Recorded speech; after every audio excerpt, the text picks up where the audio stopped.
Hello friends, வணக்கம். இன்றைக்கி நம்ம ஒரு சிம்பிளான சேனக்கிழங்கு வறுவல் தான் பார்க்க போகிறோம். இதுக்கு நான் ஒரு மீடியம் சைஸ் சேனக்கிழங்கு எடுத்திருக்கேன். இதை இந்த மாதிரி கட் பண்ணிக்கோங்க.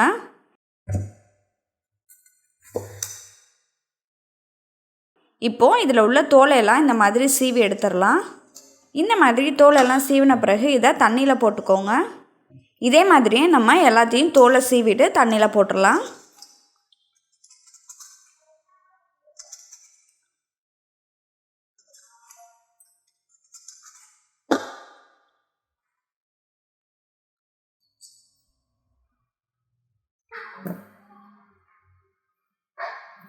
அடுத்ததான் இதை நம்ம சின்ன சின்ன க்யூபாக கட் பண்ணி எடுத்துக்கலாம்.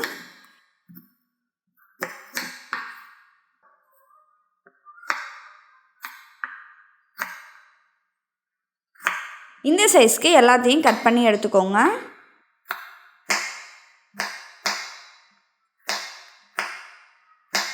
இது எல்லாமே கட் பண்ண பிறகு நம்ம தண்ணியில் போட்டுடலாம்.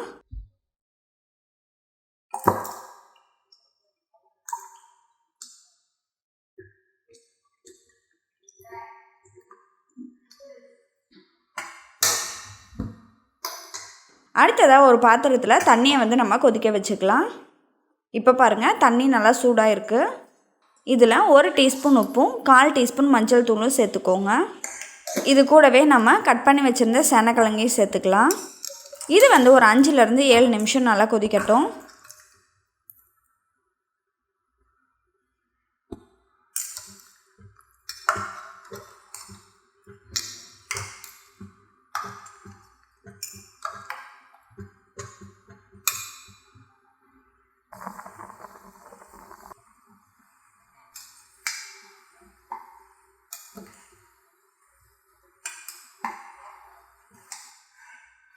இப்போ பாருங்கள், சேனக்கிழங்கு ஒரு 70% நல்லா குக் ஆயிருச்சு.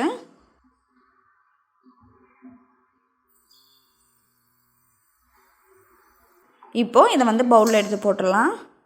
நல்லா குழையிற அளவுக்கு வேக வைக்கணுன்ற அவசியம் இல்லை. ஒரு 70% குக் பண்ணால் போதும்.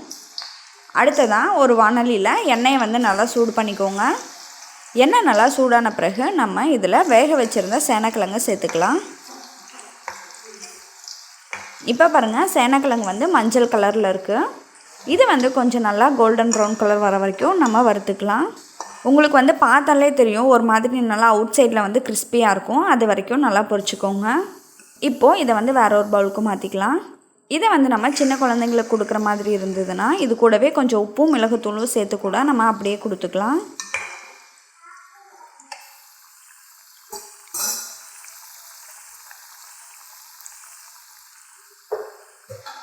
இதே மாதிரியே எல்லாத்தையும் பொரிச்சு எடுத்துக்கோங்க.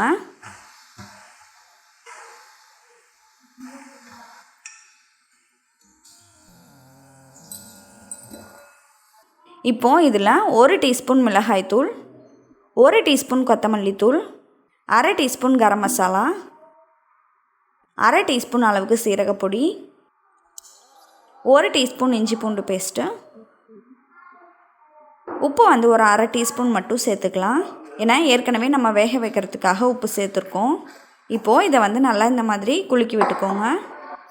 கடைசியாக நம்ம ஒரு ஃப்ரை பேனில் 3 டீஸ்பூன் அளவுக்கு எண்ணெய் ஊற்றிக்கலாம்.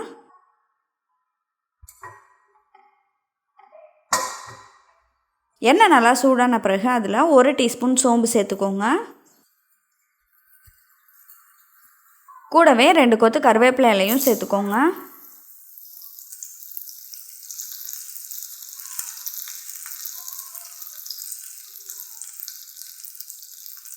இப்போது இதில் நம்ம ரெடி பண்ணி வச்சுருக்க சேனக்கிழங்கையும் சேர்த்து நல்லா வறுத்துக்கலாம்.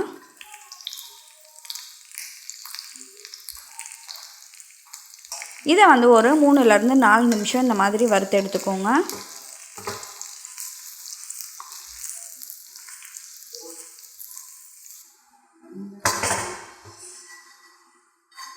இப்போ பாருங்கள், ரொம்ப டேஸ்டியான சிம்பிளான சேனக்கிழங்கு வறுவல் ரெடி ஆகிடுச்சு. இதை கண்டிப்பாக நீங்களும் உங்கள் வீட்டில் ட்ரை பண்ணி பாருங்கள். உங்களோட ஃபீட்பேக்கை கமெண்ட்டில் சொல்லுங்கள். நன்றி.